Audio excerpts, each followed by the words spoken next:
The audience globally is more attuned to want to listen to Hamas. Does that have something to do with the fact that we've got this sort of culture of oppressor versus oppressed?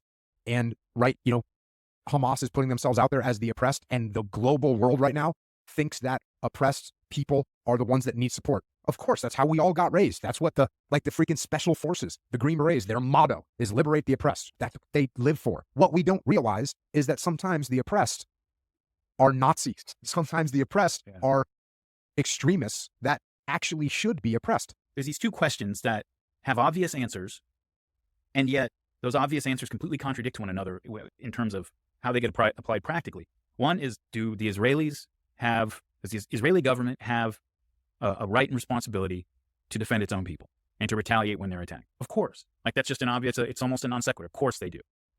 Should the Palestinians just sort of accept that they lost their homeland and that's that? Or do they have a right to resist? All of these stories that most Americans don't know, that most Israeli kids don't learn about. Every single Palestinian knows all of these stories and all the rest, right? And so they would look at and be like, this guy, the butcher of Beirut, you elected him prime minister. And so, yeah, there's videos of Palestinians cheering after an Israeli attack. You elected this terrorist as your prime minister. And so how is that not the same thing? Is that a similar thing? Do one or neither or both of those perspectives have any validity?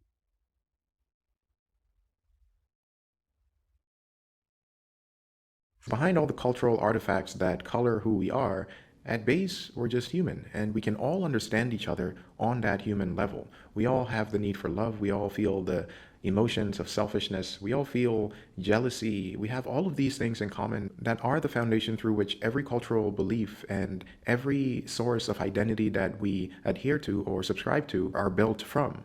Empathy in this context doesn't mean always coming to an agreement, but it does mean making the necessary effort to really try to understand why people take the positions that they take. This is what I want to try to do today while considering this war between Israel and Palestine. I just want to implore any listener out there to join me in my effort to be as practical as possible while thinking about this topic, and to try to see things from the most human dimension possible, irrespective of the politics and the intense and heightened emotions that shrouds this whole issue. In my assessment right now, the people that are winning the information operations is Hamas, and the people that are losing information operations is Israel.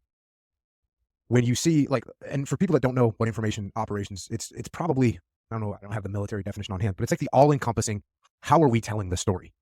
How are we getting our story out there? How are we propagating what's happening and propagandizing what's happening? And how are we making people understand the predicament that we're in and how we're handling it? And right now, in my assessment, Israel is not winning that information operation. And one of the things is amazing when you think about it, after what just happened. Yep. The extreme nature of this attack by Hamas, that already Israel is struggling to maintain control of the narrative, especially outside the United States. The United States is always more pro-Israel than the Europeans, let alone the rest of the world. But even here, compared to previous wars and conflicts and attacks, it's turning faster than it has in the past. It's kind of crazy to think that. It's kind of crazy to think that Hamas is winning the information operations, the information campaign. It's crazy to think that they just went and attacked Israel and murdered and killed and raped.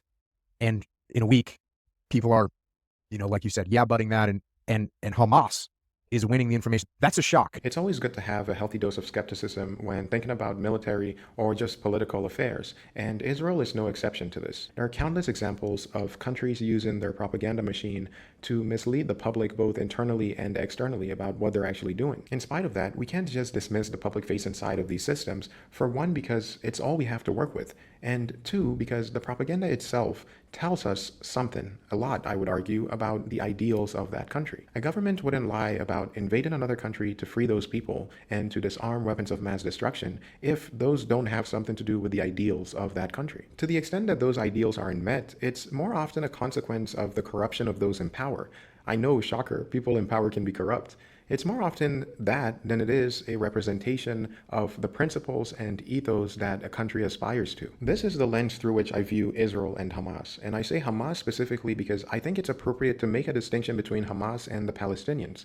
I liked out of the gate that there was some sort of differentiation between Hamas and Palestine. Hamas did a great job of making Hamas Palestinian. They are the Palestinian cause, as opposed to be a freaking terrorist cause. Because you've got to think a normal Palestinian person that's been living in Gaza is like, bro, you know what I want? A freaking job and water. That's what I want. I want my family, I want my kids to go to school. And to set them up, Hamas has done a great job of setting themselves up as the Palestinians. One of the reasons that they tend to win the information ops battle is that in a way they have an easier job, right? In the sense that Hamas, if world opinion turns against Hamas, that's actually fine. They're not really in any worse of a situation than they were before that.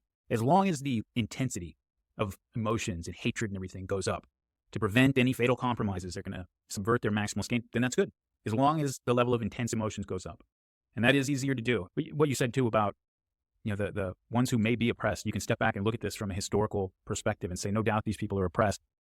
That does not, as much as we always sort of have interpreted it that way, it does not make them the good guys. For all we might say about Palestinians electing Hamas into power, I don't think Hamas represents the people in a categorical way any more than Donald Trump or Joe Biden in the U.S. represents, the U.S. in a categorical way. There might be a good amount of the population that got them into power, but that's a far cry, as we all know, from saying that the policies of any particular government are the guiding principles of a country. For one, those elected to power often change their tune about what it is that they said they were going to do. I don't think Hamas did that, but in a country like Palestine, where the checks and balances seem loose at best, it's hard to tell how much the goals of this military group actually represents the broad population, but I, for one, am very skeptical that the goals of Hamas are actually aligned with that of the broader public. If a country as developed as the United States, with all the abundant checks and balances that we have to try to keep the government running, is still capable of having a government that doesn't align with a good portion of the population,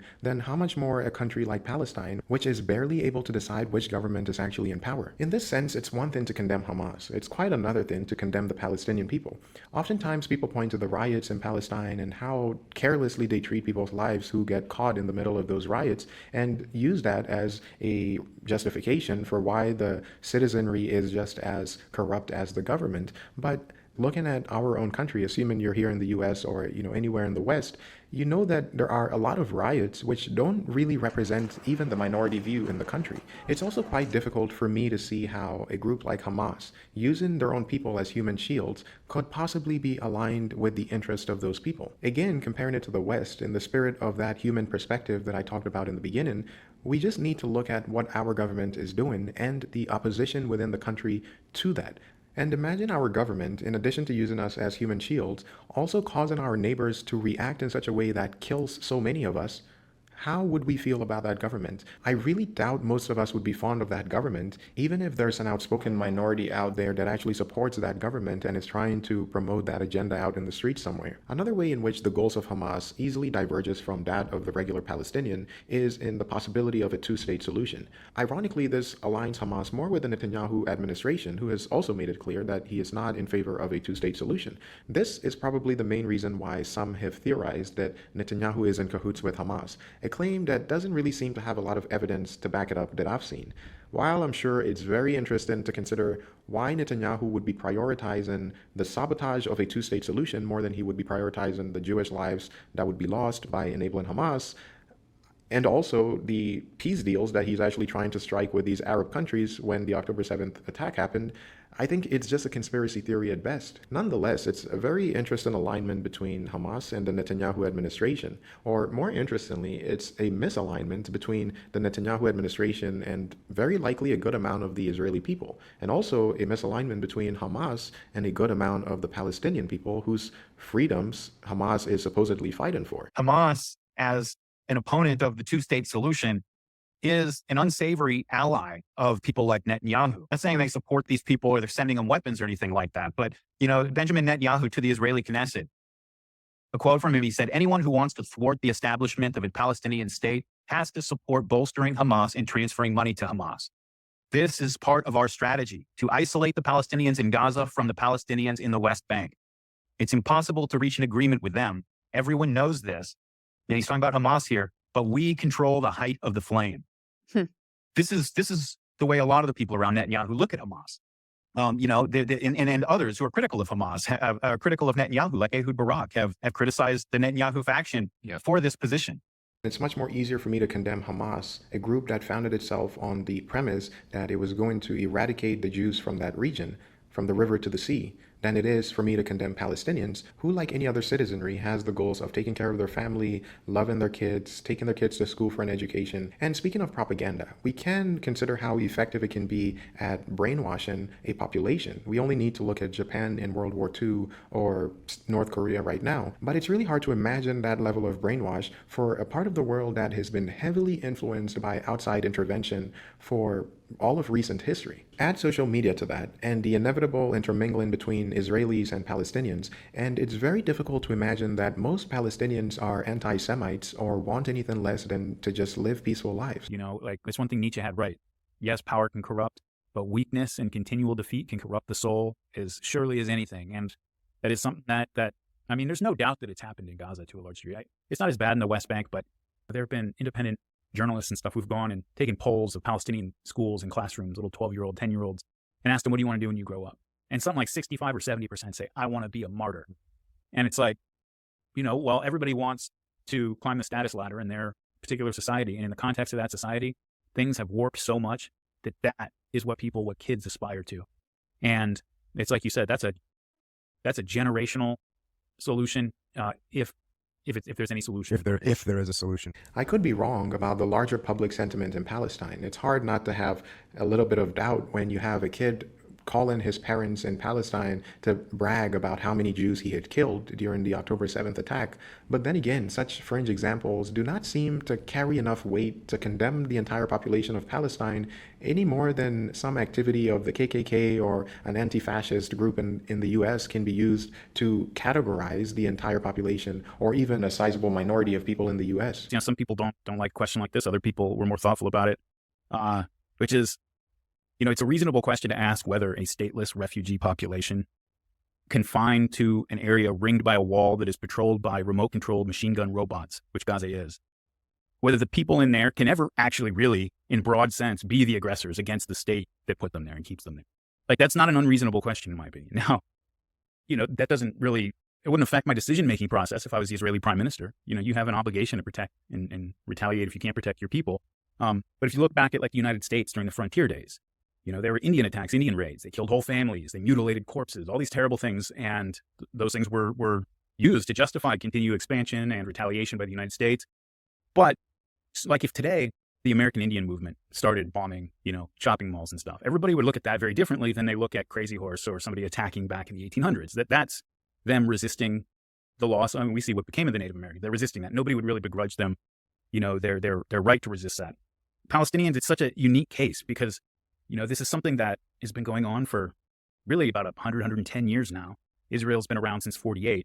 And normally when, you know, you have a successful colonization project like Israel did, and you push a lot of the people who lived in that territory out to the periphery, outside the borders of your state, that's sort of the end of the matter. Maybe a generation or two goes by and the people who lost their homes or whatever are not around anymore. And it becomes a question for historical debate rather than a policy debate.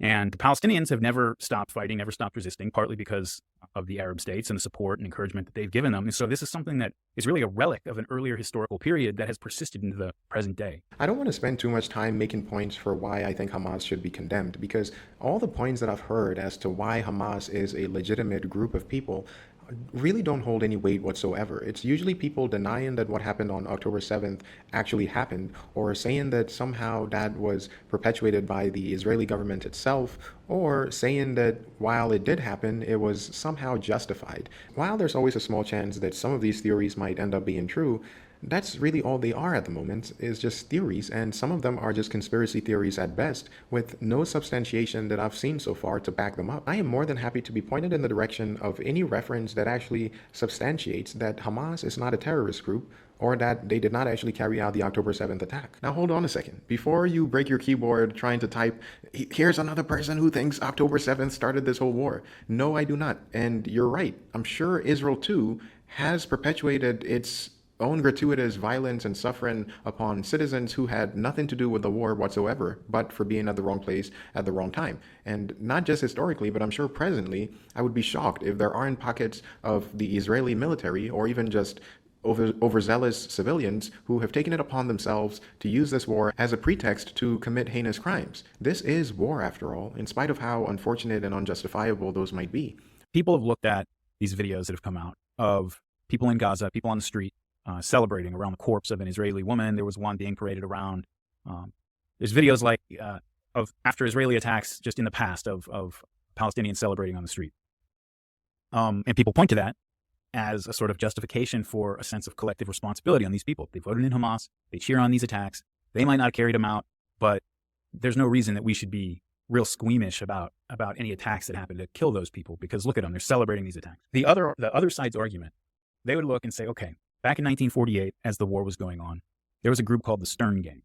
Lehi, they called it in Hebrew.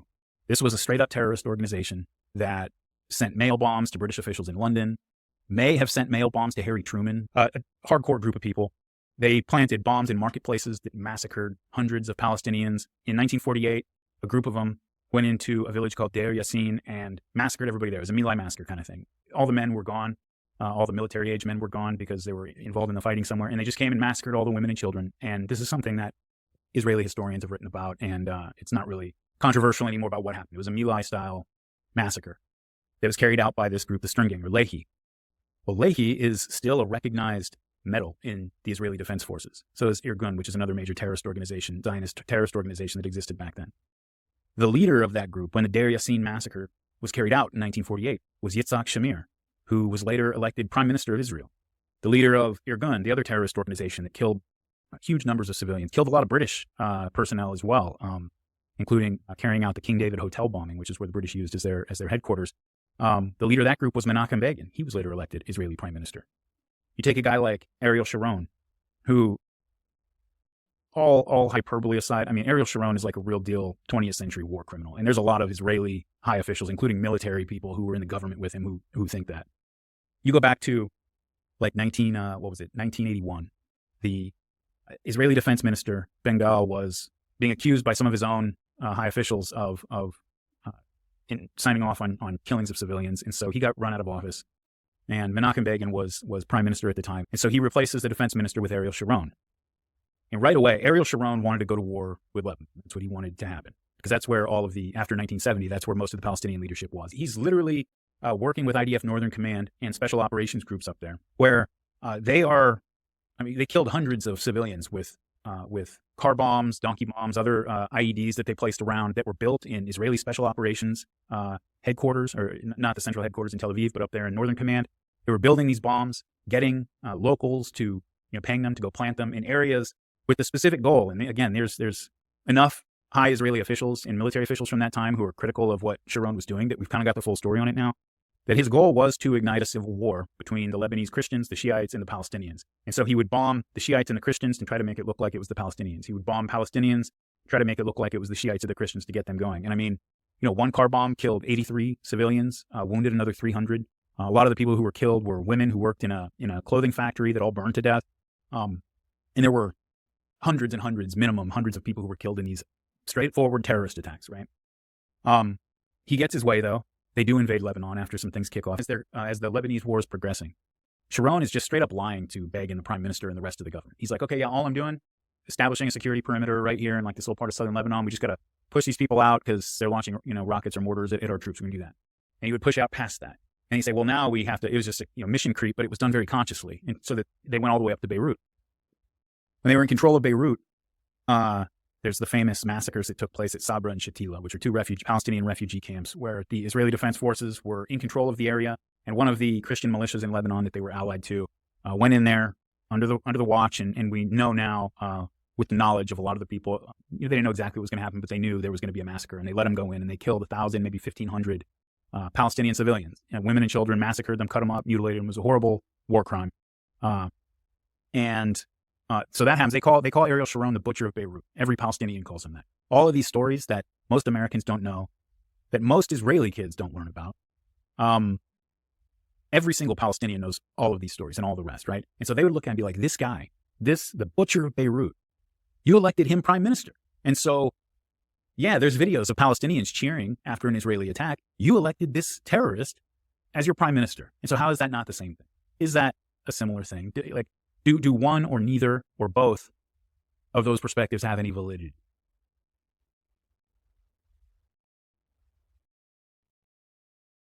If there's one thing that can really push the boundary of what is thought justifiable, I think it's war. But how far back exactly do we go when trying to figure out solutions for current situations?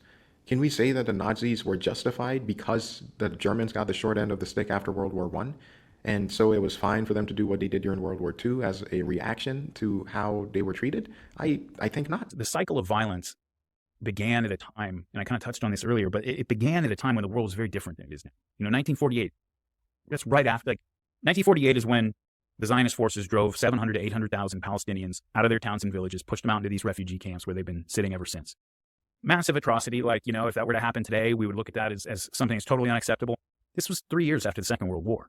You had the Germans and Japanese, just mass violence against civilian populations. We were flattening Japanese and German cities like it was just going out of style. We had the Soviet Union was legitimized by the Allies to the point that these Soviet butchers, literally individual Soviets who had tens of thousands, had their signature on tens of thousands of murders, literally signed the papers, sat in judgment of war crimes at Nuremberg. And so, and in 1948, they were still in the process of just mass violence on an extreme level in Eastern Europe as they conquered and consolidated their control over Eastern Europe. That's what's going on in the world. 1950s, we killed something like 20% of the entire population of North Korea. A lot of it with heavy bombers against an enemy that didn't really have an air force of its own. So, this is the world at the time. This is how the world operates. And so, in that context, 4 or 5 million Germans in Czechoslovakia and Poland and other places all got ethnically cleansed and sent back to Germany. The reason this is the way it is that it's the longest running one. It's this callback to this earlier kind of barbaric primitive age when we were all, every country, even the good countries, were just massacring each other's civilians in war. And this one is just carried on, that cycle of violence, because after the Second World War, with the creation of the United Nations, with the Cold War considerations, the propaganda considerations of the Cold War, it became impossible for anybody, Israel in this case, to actually complete the job. If the Israelis had moved into Palestine in 1890 instead of, say, 1888 instead of 1948, and done the same exact thing that they had done in 1948 and 1888, none of this would be an issue. This would be something that they did at a time when that was totally normal to do. But they did this sort of, again, the UN existed. It was post-World War II. We had to worry about the Soviets saying, that the US is supporting this colonization project, in the Middle East. This whole conflict, it started in the old world, but it's taken place almost entirely in the new world, where none of those things are really allowed to happen anymore. At some point, we have to draw the line and leave history as a context while we try to address present issues with present solutions, as opposed to clinging onto it as some sort of a reactionary justification for the heinous crimes that only exacerbate an already intractable problem. A lot of pro-Palestinians commented in my previous video by pointing at a lot of the atrocities that happened while the Jews were being resettled into modern-day Israel. And there's this question that has still not been answered by any of them, which is, what do you propose Israel or the Jews in that region do? Obviously, we're not going to have 10 million Jews pack up their bags and move out. So when that's the only option, when that and death is the only option, I'm genuinely curious, what do you think is the right solution? Do those impossible options really not matter? Or do we really think that if Israel were to drop all their weapons, lift all the restrictions and the blockades in the area, that Hamas would be happy to live side by side with the Jews? And if not, what do you think is the solution, given that war in an urban environment with the modern technology we're playing with is commensurate with the amount of civilian casualties that we've seen? Moreover, why do you think there's such a passionate selective outrage against Israel when it comes to the Palestinians as compared to Muslims who are being persecuted in so many other countries, most notably China, Myanmar, India? For all those millions of minority Muslims who are being persecuted in other parts of the world, are we organizing any protests for them anytime soon?